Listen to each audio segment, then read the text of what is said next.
જવાબ એટલો આવ્યો જોવો પડશે જવાબ ચલો કયો છે દાખલા નંબર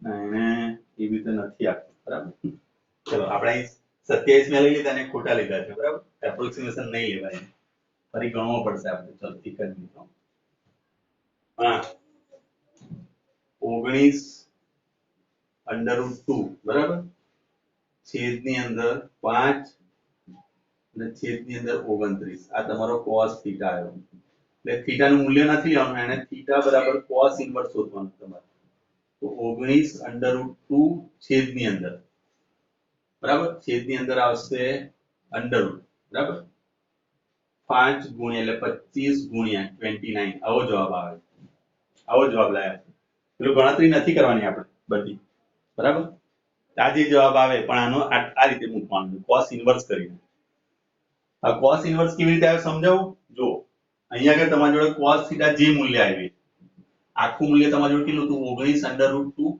અને છેદની અંદર મેં આ 25 ને 5 ને અંદર લઈ લીધા એટલે 25 ગુણ્યા 29 જે જવાબ આવ્યો તો આ બંનેને હું cos વડે ભાગી નાખું cos વડે અહીં cos વડે ભાગ્યું અને આ બાજુ cos વડે ભાગ્યું તો cos cos કેન્સલ થીટા બરાબર આ cos પદ જે ઉપર જાય તો -1 ઘાત લઈ જાય એટલે cos ઇન્વર્સ 19 √2 છેદની અંદર અંડરરૂટ 25 ગુણ્યા 29 આ રીતનો જવાબ આવે છે બરાબર cos તમારે શોધવાનું નથી ઓકે બોલો ઓકે ચલો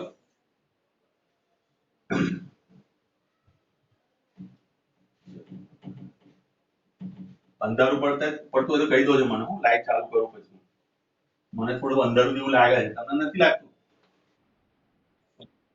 ઓકે ઓકે વેરી ગુડ ચલો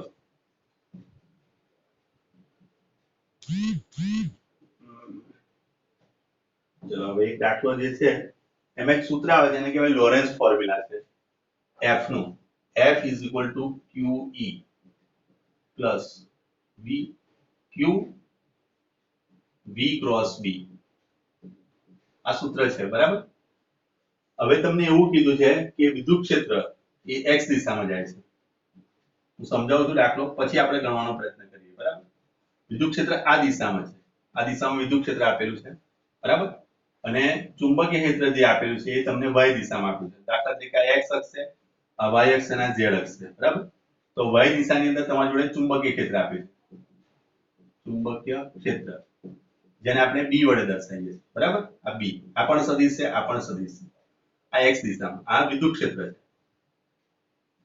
ક્ષેત્ર ક્લિયર તો આ સૂત્ર આપણને આપેલું છે આ q * e છે અને આ જે છે ક્રોસ પ્રોડક્ટ છે ધ્યાન રાખજો મેં તમને સદિશ અને અદિશ ગુણાકાર બેવ સમજાયેલો a ક્રોસ b સમજ પડી યાદ કરી લો જો આ a હોય ને આ b હોય તો a ક્રોસ b કઈ તરફ જાય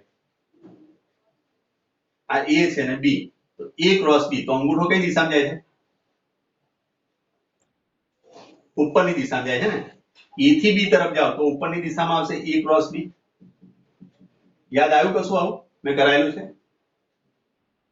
ઓકે સપોઝ માન લો કે b અહીંયા આગળ હોત આ દિશામાં હોત b તો a ક્રોસ b તો અંગૂઠો આ દિશામાં નીકળતો આવી કઈ વસ્તુ આપણે કરેલી છે બરાબર તો એના બેઝ પર તમારે હવે આનો જવાબ લાવવાનો છે બરાબર એસસી વર્મા મને બુક એટલા માટે પસંદ છે કારણ કે આની અંદર તમારું લોજિક તમારું માઇન્ડ છે ને વર્ક કરાવશે બરાબર તો એ પ્રશ્ન એવો છે આપણી જોડે કે આ સૂત્ર આપણને આપેલું છે સરસ દાખલો છે સમજજો ચલો આપણને એવું કીધું છે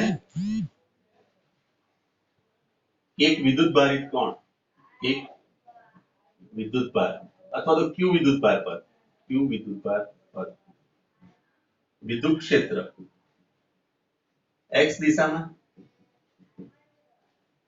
અને ચુંબકીય ક્ષેત્ર ચુ ક્ષેત્ર એટલે ચુંબકીય ક્ષેત્ર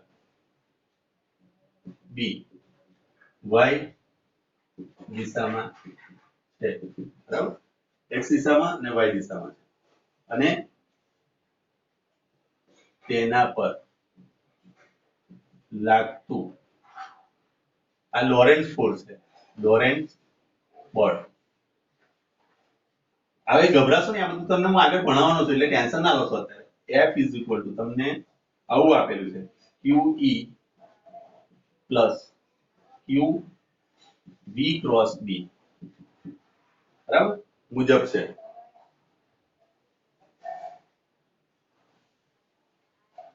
મુજબ છે તો V ને Q વિદ્યુતભાર ને Q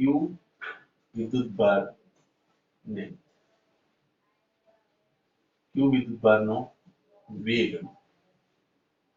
કઈ દિશામાં રાખવો જોઈએ કે જેથી બળ શૂન્ય થાય. હવે અત્યારે તમે બધી વસ્તુ બાકીની બધી વસ્તુ સાઈડ પર મૂકો, પણ તમારે બળ શૂન્ય કરવું છે એવો મતલબ છે. જો વિદ્યુત ક્ષેત્રની દિશા છે, બરાબર. હવે અહીંયા આગળ જો તમને V ક્રોસ D, બરાબર. હવે વિદ્યુત ક્ષેત્રની દિશા એટલે આનો મતલબ શું થયો કે આ બે બળ છે તમારી જોડે, એક આ બળ વિદ્યુત બળ છે અને આ ચુંબકીય બળ છે. આ બે ઇક્વલ થાય એટલે અને ઓપોઝિટ થાય એવું વિચારો. આ બે બળો છે, આ F બરાબર તમારી જોડે છે QE plus Q V cross B. તો તમે B ને એવી દિશામાંથી દાખલ કરો કે જેથી કરીને આ બંને વચ્ચે માઈનસ નિશાની આવી જાય અને સરખા મૂલ્યના થઈ જાય, તો પરિણામી અસર શું થઈ જાય? શૂન્ય થઈ જાય. હલો, તો એવું તમારે વિચારવાનું કે અહીંયા આગળ હું V ને કઈ દિશામાંથી દાખલ કરું કે જેથી કરીને મને V ક્રોસ B એ પેલાની ઓપોઝિટ થઈ જાય. કોની? એની ઓપોઝિટ થઈ જાય. કે અહીંયા આગળ આ x દિશામાં QE બળ લાગવાનું આ દિશામાં, તો મારે V કઈ દિશામાંથી દાખલ કરવો જોઈએ કે જેથી એની ઓપોઝિટ સાઈડમાં આવે. આ છે 12 નું, પણ તમે ગણી શકો છો, મને કોન્ફિડન્સ છે તમને આવડશે. બોલો કઈ રીતે આવે તમે વિચારો.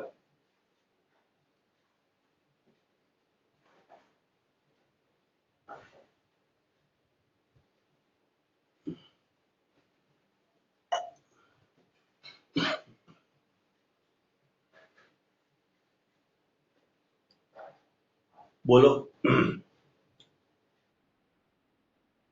y તરફથી દાખલ કરીએ તો શું થાય? જો હવે y ની દિશા અને આની દિશા બંનેની એક દિશા થઈ ગઈ.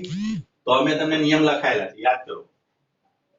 I ક્રોસ I બરાબર J ક્રોસ J બરાબર K ક્રોસ K બરાબર વેલ્યુ શું થઈ જાય? 0. આખો 0 થઈ જાય. તો શું કરવું જોઈએ બોલો?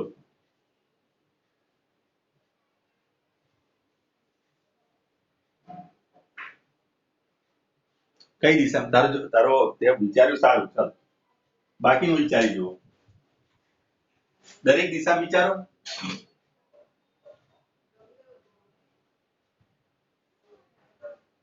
વિચારાય હો, તમારા વિચાર શક્તિ છે દરેક ના હોય ભાઈ. બાળક જન્મે ત્યાંથી જ વિચાર શક્તિ લઈને જ જન્મે છે. તમે વિચારો જોઈએ છે 12 નો દાખલો, પણ જો તમે તમારી જાતે કરી લો છો ને તો મજા આવશે આમ. બોલો.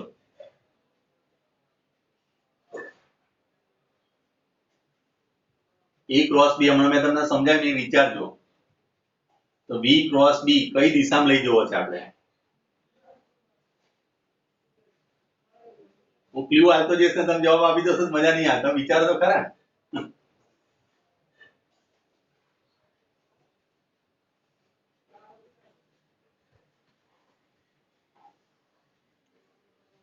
ચલો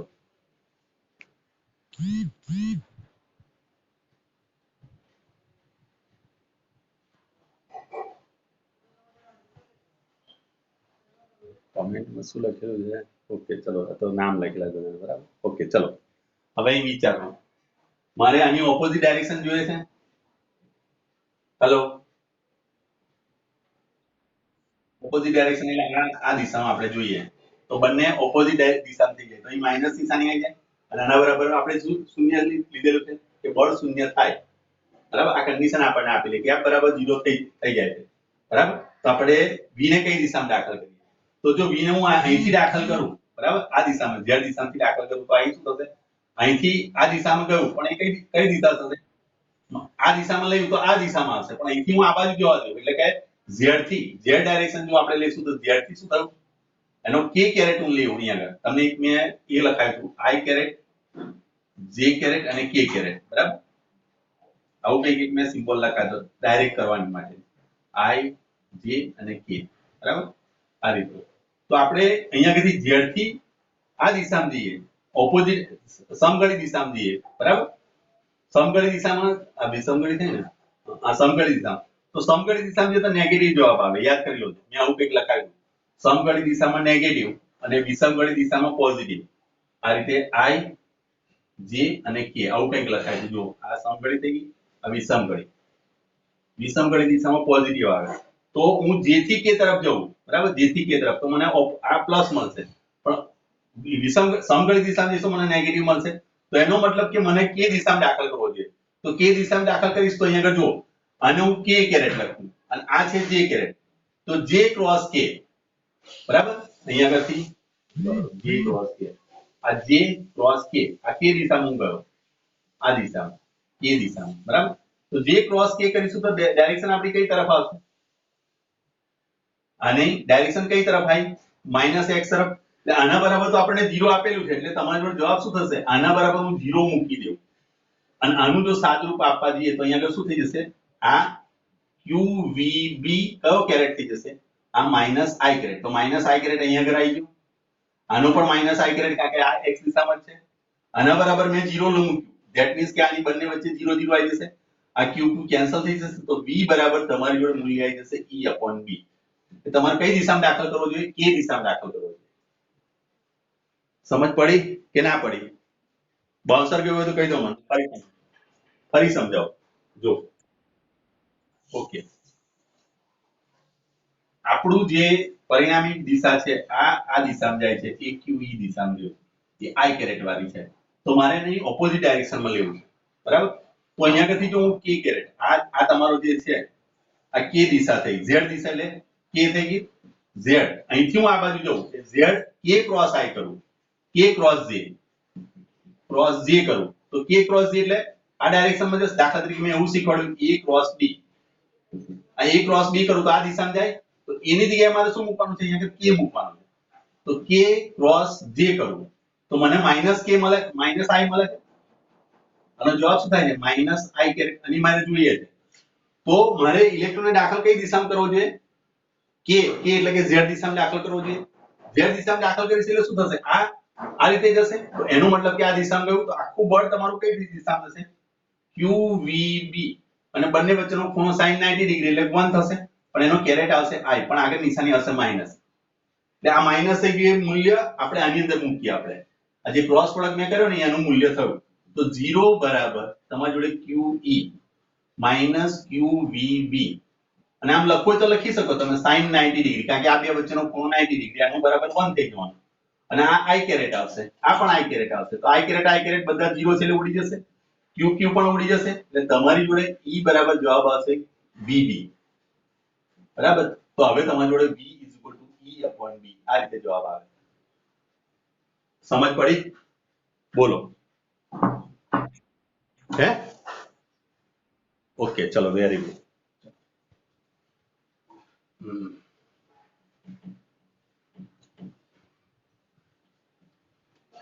આ પેલા બધા સૂત્રોની બધું તમને ખ્યાલ હોવો જોઈએ. પેલું મેં ક્રોસ પ્રોડક્ટ, ડોટ પ્રોડક્ટ બધું કરાયેલું છે ને, એ તમને યાદ હોવું જોઈએ. ચલો, હવે આજનો એક ટોપિક જે છે એ મારે ચલાવવો છે, પ્રક્ષિપ્ત ગતિનો ચલાવવો છે. પ્રક્ષિપ્ત ગતિ, બરાબર. આ ગતિનો એક પ્રકાર છે એ આજે ચલાવી લેવો છે, બરાબર. પ્રક્ષિપ્ત ગતિ થોડું ઘણું જેટલું ચાલે એટલું, કાલે પછી બાકીનું આપણે પૂરું કરીએ. પ્રક્ષિપ્ત ગતિ, પ્રક્ષિપ્ત ગતિ ઇંગ્લિશમાં એને કહેવાય પ્રોજેક્ટાઇલ મોશન. પ્રોજેક્ટાઇલ મોશન, બરાબર. ચલો, આઈપીએલ શરૂ થવાની છે ને હમણાં. હેલો, જોવાના છો? ઓકે, તો માની લો કે અહીંયા આગળથી એક બેટ્સમેન છે, એ ઉભેલો છે, એના હાથમાં બેટ છે. અહીંથી એક બોલર બોલિંગ નાખી રહ્યો છે, મતલબ આ બોલિંગ નાખી એને અહીંયા આગળ, આ દડો પડ્યો અને એને ફટકાર્યો અને આમ 6 મારી.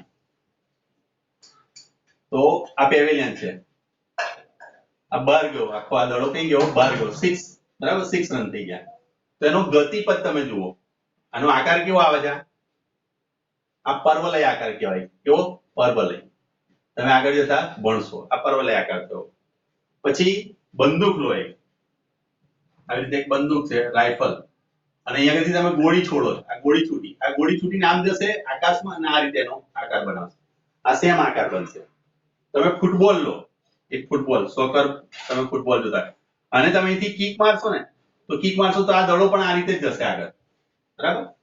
ક્લિયર? તો જ્યારે આ પ્રકારની ગતિ થતી હોય, એટલે કે જ્યારે આ પરિસ્થિતિ જ્યારે આવતી હશે, ત્યારે અહીં આગળ બે પ્રકારના તમને ઘટક જોવા મળશે, બે પ્રકારની ગતિ એક સાથે તમને જોવા મળશે. જુઓ, જ્યારે આ દડો અહીંયા આગળ જતો હશે, તો અધો દિશામાં પણ એનો ગુરુત્વ પ્રવેગ લાગતો હશે, અને આ દિશામાં એને વેગ લાગતો હશે, કારણ કે આ દિશામાં એની જોડે પ્રવેગ નહીં હોય. બરાબર?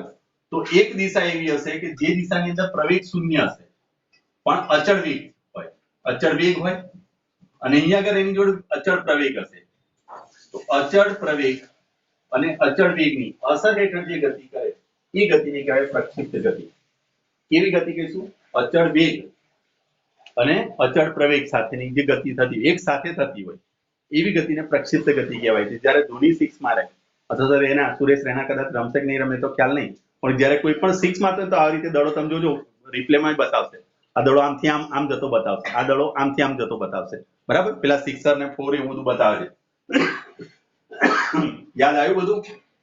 ચલો, આવી ગતિનો આપણે અભ્યાસ કરવાનો છે. એ ગતિને કહેવાય પ્રક્ષિપ્ત ગતિ, કે જેની અંદર પદાર્થ ગતિ કરતો હશે ત્યારે, હું લખું છું, એને ધ્યાનથી સાંભળજો. લખવાનું આપણે આવે નહીં, પણ આ સમજવાનું છે. યાદ રાખજો, પ્રક્ષિપ્ત ગતિ. તો આપણા અર્થમાં એવું કહી શકાય કે એક એવો પદાર્થ, એવા પદાર્થની ગતિ, એવા પદાર્થની ગતિ કે જેમાં સમક્ષિતિજ અચળ વેગ અને અધો દિશામાં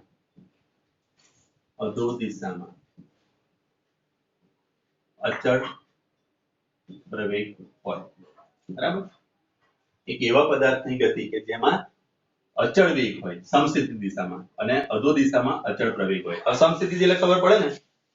હેલો, સમસ્થિતિ એટલે આવું, જો અહીંથી ગણાય તો ઉતારો છો, આ દડો ઉપર ગયો આમ અહીંયા આગળ, તો આ દડો આટલે હશે અને આટલે અહીંયા આગળ આવે. તો જ્યારે અહીંયા આગળથી તમે જો દાખલા તરીકે કોઈ એંગલ થી અને થીટા એંગલ થી લીધો, તો આને v વેગ થી અહીંયાથી દાખલ કર્યો, દાખલા તરીકે v0 થી દાખલ કર્યો, આ થીટા 0 છે, તો આ બાજુનો ઘટક જે થયો એ v0 cos થીટા 0 થાય, અને એનો ઉપરનો ઘટક, આ બાજુનો ઘટક થાય v0 sin થીટા 0.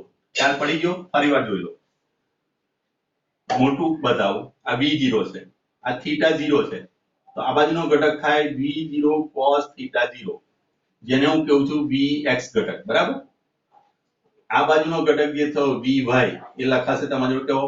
તો v0 sin થીટા 0. ક્લિયર? આ 0x પણ કહેવાય, સ્ટાર્ટિંગ નો, શરૂઆતનો આ તમારી જોડે વેગ થયો, આ બાજુનો ઘટક ને આ બાજુનો ઘટક. જ્યારે આ પદાર્થ અહીંયા આગળ આવશે, ત્યારે આ બાજુનો જે હશે એ as it is રહેશે. સમજો, આ v0 cos થીટા, અને આ બાજુનો ઘટક થયો એ તમારો v0 sin થીટા. ક્લિયર? ચલો, એ રીતે અહીંયા આગળ પણ એ રીતે આગળ વધશે, અહીં પણ આવશે. હવે અહીં જુઓ, મહત્તમ ઊંચાઈ મેં તમને કદાચ ચલાવ્યું છે કે મહત્તમ ઊંચાઈએ વેગ એનો શૂન્ય થાય, મહત્તમ ઊંચાઈએ વેગ શૂન્ય થાય, એવું કંઈક ચલાવ્યું છે ખરું? મેં કોઈ વખતે કીધેલું છે ખરું?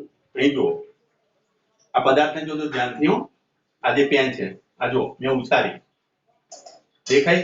ઉપર જઈને શું થાય છે? પાછી આવે છે ને? ઓકે, આટલેથી આમ પાછી આવે છે. પાછી શા માટે આવે છે? પણ ગુરુત્વાકર્ષણ બળ પણ અમુક જગ્યાએથી જઈને પાછી આવે છે ને, પણ અમુક જગ્યાએ આટલેથી મેં આમ ઉછારું છું, તો જો આટલેથી આમ ધીરે ધીરે ઉપર ગઈને અહીં આગળ જાય છે, એટલે શું થાય? પાછી થાય છે. હા, રિટર્ન થાય છે. તો રિટર્ન થાય છે શા માટે? કારણ કે એ વખતે એની પર બળ લાગતું હશે, પણ જ્યારે ઉપર જતું હશે ત્યારે પણ બળ લાગતું. જો કોઈ પદાર્થ, હવે અહીં સમજી લો, પહેલા પછી મારા પ્રક્ષેપ ગતિ ચલાવવી પડશે પહેલા 3 સમીકરણ જોવા પડશે માની લો કે એક પદાર્થ છે અહીંયા આગળ હું એને ઉપર મોકલું છું તો જેટલા સ્થાને અહીંયા આગળ જતો હશે એ વખતે એની પર ગુરુત્વાકર્ષણ બળ નીચે દિશામાં લાગતું હશે સમજ પડે એનો મતલબ એ થયો કે ઉપર જતા જતા એનો વેગ ઘટતો જ હશે અને કોઈક ઊંચાઈએ અહીંયા આગળ v બરાબર 0 થઈ જશે જે જગ્યાએ v બરાબર 0 થાય ને એ જગ્યાએથી જ રિટર્ન થાય અને જે જગ્યાએ v બરાબર 0 થાય એનો અંતિમ વેગ એને કહેવાય મહત્તમ ઊંચાઈ સમજ પડી એટલે પણ જ્યારે ગુરુત્વાકર્ષણ ક્ષેત્રમાં ઉપરની તરફ ફેંકવામાં આવે આ રીતે તો મહત્તમ ઊંચાઈએ જ્યારે પહોંચે ત્યારે એનો વેગ શૂન્ય થાય ક્લિયર કારણ કે ધીરે ધીરે અહીંયાથી ઘટતો જાય ઘટતા ઘટતા એ શૂન્ય થઈ ગયો અને પછી નીચેની તરફ આવે ત્યારે વધે પાછો પણ ઉપરની તરફ જાય ત્યારે શું થશે ઘટતો જશે સમજ પડી આ તો આ સ્થાને જ્યારે આપણે આવીશું ઓકે ગતિ અચળ પ્રવેગ ગતિના 3 ઇક્વેશન ખબર છે બધાને અચળ ગતિના ઇક્વેશન ઓકે વાંધો નહીં તો ચલો તો આપણે પાછા આવી જઈએ આગળ કે અહીંથી આ પદાર્થ આપણે લીધો આ પદાર્થ અહીંયા આગળ જાય છે આ જગ્યાએ જશે ત્યારે શું થશે આની મહત્તમ ઊંચાઈ છે માની લો આ સપાટીથી આની મહત્તમ ઊંચાઈ છે હમણાં મેં શીખવાડ્યું મહત્તમ ઊંચાઈ પર એનો વેગ શું થઈ જાય 0 વેરી પણ એનો ઉપરની તરફનો વેગ શૂન્ય થયો પણ આ દિશાનો વેગ શૂન્ય નહીં થાય આ દિશાનો જે વેગ હતો v cos θ જે હતો એ શૂન્ય નથી બરાબર અને આ સ્થાને એની પર અધો દિશામાં કયું બળ લાગશે ગુરુત્વ પ્રવેગ g લાગશે તો આ દિશામાં તો એની પર પ્રવેગ છે જ નહીં જ્યારે આપણે એમ કહીએ કે ગુરુત્વ પ્રવેગ જ્યારે આપણે એમ કોઈ પણ વસ્તુને મૂકીએ તો આમ ડાન્સ કરતી કરતી નીચે નહીં આવે જો સીધી જ આવશે કોઈ પણ વસ્તુ તમે જો તો આમ ફરતી નહીં આવે સાપ આકારે અથવા તો આમ જઈને પાછી આમ ઘેર બદલતી એવી રીતે નહીં આવે જો તમે કોઈ પણ વસ્તુને અહીંયાથી મૂકો એ સીધી ચાલી જાય બરાબર એનું કારણ શું છે કે અધો દિશામાં જ ગુરુત્વ પ્રવેગ છે આ દિશામાં ગુરુત્વ પ્રવેગ નથી બરાબર એનો મતલબ શું થયો કે ગુરુત્વાકર્ષણ બળ એ કઈ દિશામાં લાગે છે નીચેની દિશામાં લાગે છે ઓકે એક મિનિટ બીજું એક એક્ઝામ્પલ આપો ચલો આ એક્ઝામ્પલ કદાચ મેં તમને આપેલું હશે કે નહીં આપેલું એ ભગવાન જાણે પણ અત્યારે હું કેવું છું હા એક જ મિનિટ હા વેરી ગુડ હો તે યાદ કરાવી દો સારું થયું